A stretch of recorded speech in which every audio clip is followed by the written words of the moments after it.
Good morning everyone. In this video, we are going to discuss about the third mechanism, which is known as hydration of alkene. It is a type of reaction for electrophilic addition reaction. So basically, in this mechanism, we are going to add water molecule H2O for alkene in order to form alcohol. Generally, when you have an alkene, when it reacts with H2O in the presence of acid catalyst H3O+, it will form alcohol, whereby you add H and OH into the compound. H and OH into the compound. But you may wonder about what should I add first, whether I should add H plus or minus OH first. So let us look at some examples to know about it. What if you have this compound, when it reacts with H2O in the presence of acid catalyst H3O+, what will it form?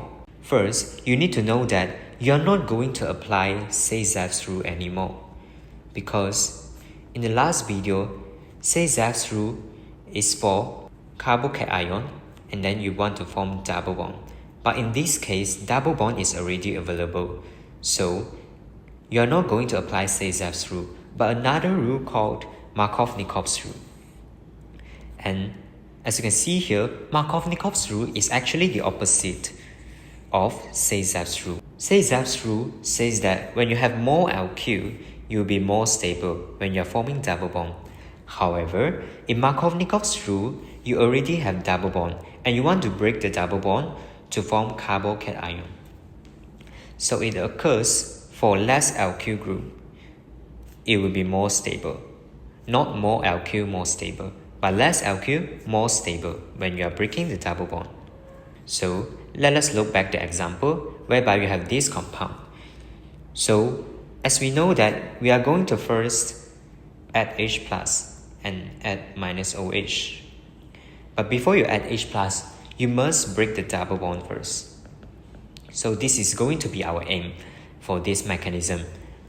First, when you have double bond, you may wonder what should I add first. Should I add H plus or should I add OH minus?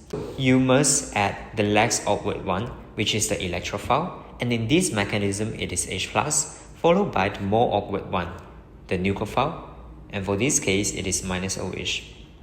So you may wonder, should I add over here or should I add over here? The answer is you should add to the left hand side, to this carbon. This is because you can see that this carbon is a secondary carbon, but for this one, this is a tertiary carbon.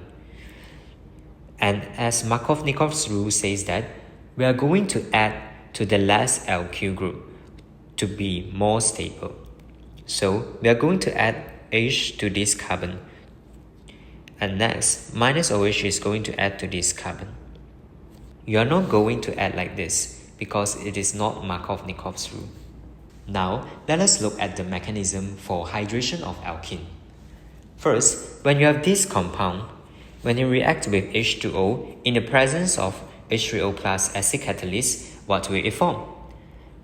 Again, remember the aim of hydration of alkene, whereby first, break the double bond, followed by add H and add OH.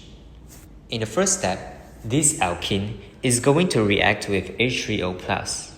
You are not going to use H2O for the first step. So firstly, the negative pi electron on the alkene double bond is going to attack hydrogen, so that we can first break the double bond, followed by adding H. And since we know that once H has more than one bond will break and the remaining electrons will go over to the adjacent atom. And for this case, this is oxygen atom. So once this double bond breaks and get H, it should add to the right hand side, because this one is a primary carbon, but for this one is a secondary carbon. So you are going to add H over here. And since this one has become neutral, and it will become H2O. Next, after we have formed carbocation, remember our steps are not completed yet because we want to add OH.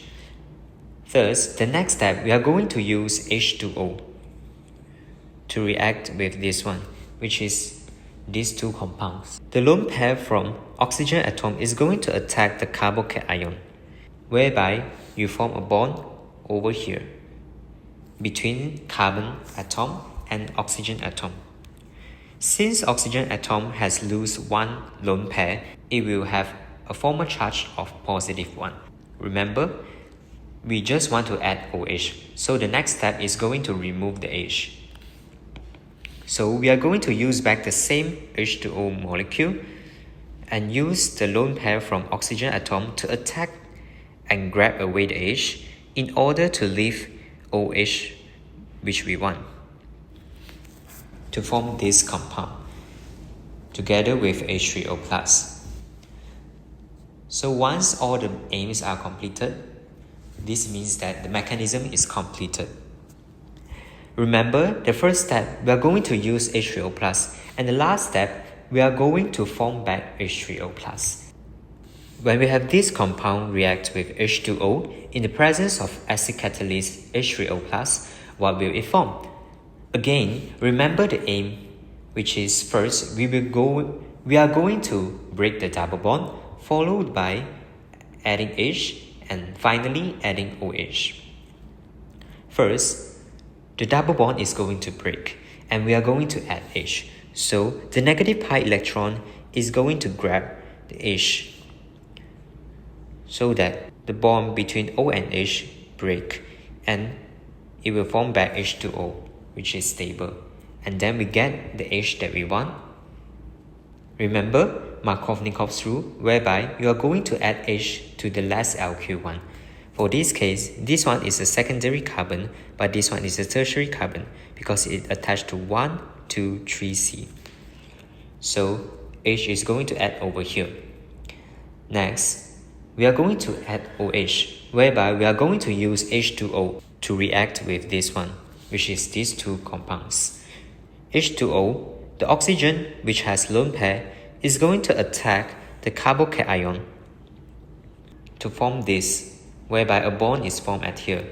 And remember, we are going to get OH only, so the next step must be removing the H. Thus, we are going to use back H2O and use the lone pair of the oxygen atom to attack and grab away the hydrogen. And once hydrogen has more than one bond will break and the electrons will go over to the oxygen atom to make it become OH.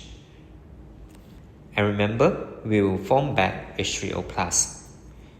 First step, use H3O+, and the last step, we are going to form back H3O+. Lastly, when we have this compound, when it reacts with H2O in the presence of acid catalyst H3O+, what will it form? Again, the aim is the same, whereby we break the double bond, add H and add OH. First, we need to break the double bond.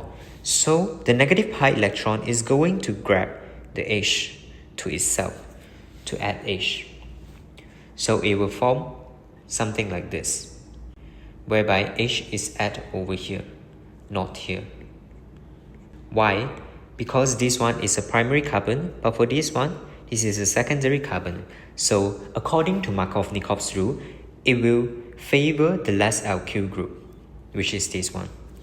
Next, when we have carbocation, we must consider rearrangement if needed. As you can see here, this carbocation, you may notice that this one is not the most stable one because this one is a secondary one, but the adjacent carbon, this one is a tertiary carbon. So there will be a 1,2 methyl shift whereby the methyl will go over to the carbocation to form this compound. Next, after you have undergo rearrangement, you are going to add OH, whereby you are going to use these two compounds to react. The oxygen atom with the lone pair is going to attack the carbocation to form this compound, whereby a bond is formed over here. And remember, our last aim is going to add OH only, but here has H2O. So The next step is going to remove H, whereby you are going to use H2O again with the lone pair from oxygen atom is going to attack hydrogen and grab away hydrogen. One bond will break because H has more than one bond, and the electrons will go over to the oxygen atom to form this compound and form back H3O+, which we initially has used. That's all for this video. Thank you.